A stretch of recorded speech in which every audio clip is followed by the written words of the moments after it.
Thanks. It's always nice to be invited over here to perform my unnatural act.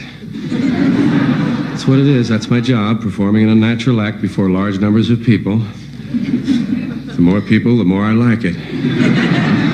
You are all here in the round. You all get to see this time, too. Most of you got flats here in the back of scenery and palm trees hiding things. How are you? This is kind of the ghetto of the whole studio, you know? Fun working around. I'll try to, excuse my back most of the time.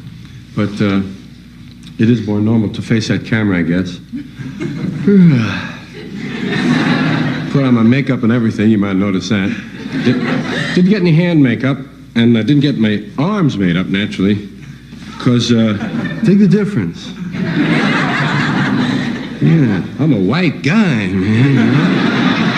I got that Irish phosphorescent skin. You see us glowing at the beach, you know.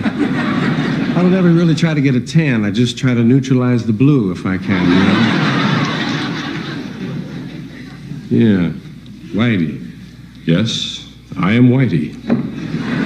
Names are funny. People have a right to be called what they'd like. When black consciousness emerged, a lot of blacks preferred to be called black instead of Negro. Older, it used to be, "Who you calling black?" And now it's like, "Who you calling Negro?" You know, it's insane. Afro-American was in style for about a week. It was too long to say. Black is right, and I often wondered about the words, like we would call white guy. Doesn't sound very cool. You know, white guy. It sounds like you're bland and colorless, nothing to you, you know. Caucasian, I never could go for that. Caucasian. Sounds like a pair of shoes, you know. You see the Caucasians in a town and a half, would you please? Could be a mountain range. Yes, we're going to the Caucasians this year. Or an illegal operation. You know, she had a Caucasian, right?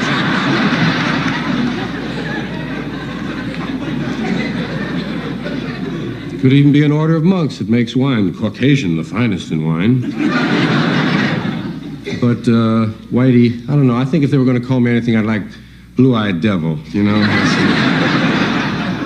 Got a little romance in it. Actually, it doesn't matter about names, because I've been black since I was 14. Yeah.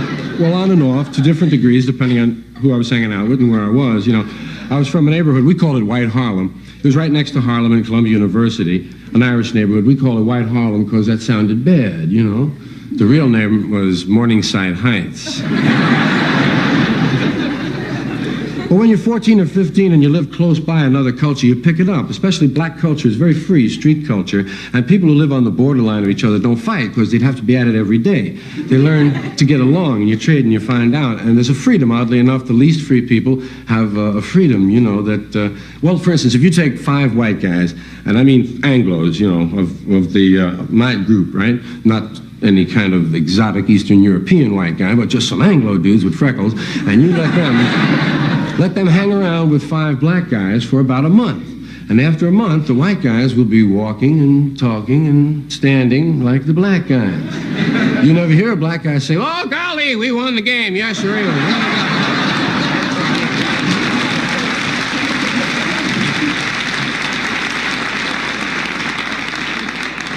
But you'll see redheaded guys named Duffy say, "Hey, what's to it? Nothing happening, right on. You got it, man. Where are you going?" I said, "Out, man." Wow. Words with a common denominator on the street because that's, well, it just works out that way. That's the way you understand each other. I'm a word freak. I often wonder about certain words and how they got to be. They've changed values, of course. When you're a kid, words mean one thing. For instance, the word trouble doesn't mean what it used to mean when you were a kid. Remember when you were a kid? You're in trouble. Oh, I'm in trouble. I'm in trouble. Please was another word. When was the last time you said please and really meant it? Oh, please. Please, oh, please. Just one more. Give me another chance, please. And I say please. And parents have cliches that they lay on you when you're a kid. Get down off there. You'll break your neck. You know what? You'll break. You want to break your neck? You never heard of anyone with a broken neck. That's all they ever warned you about. Stop that. You'll put your eye out with that. Put that stick away. Want to put somebody's eye out with that. In or out, will you? Don't pick at it.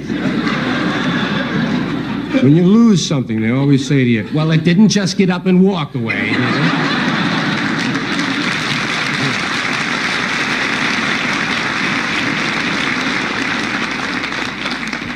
And there was one more they laid on you. If Johnny Johnson jumped off the Empire State Building, does that mean you have to jump off the Empire State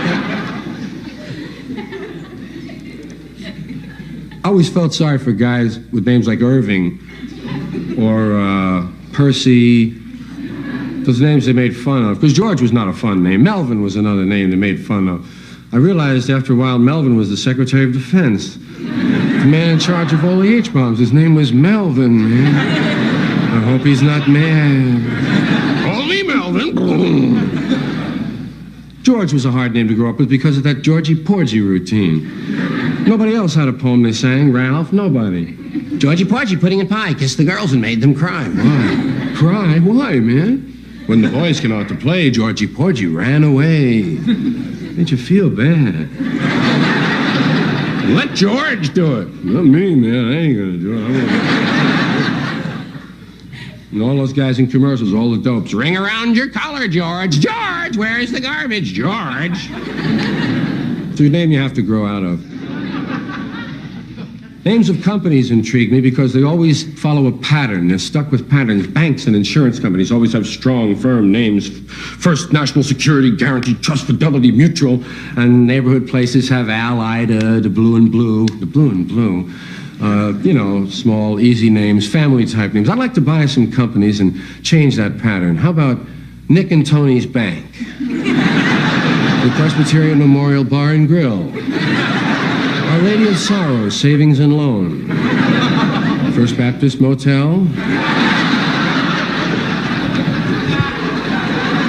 Just...